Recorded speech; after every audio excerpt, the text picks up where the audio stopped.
Here's a test run of my humidifier. It's pumping out some serious vapor. You'll see.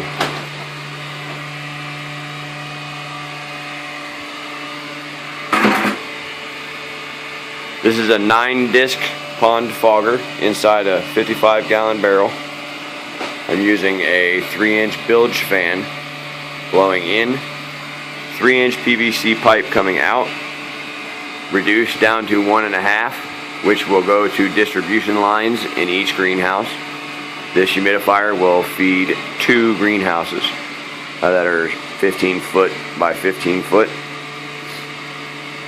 And it will be controlled with a humidistat.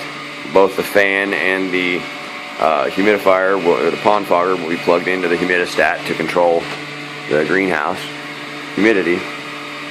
But I'd say it's working pretty good.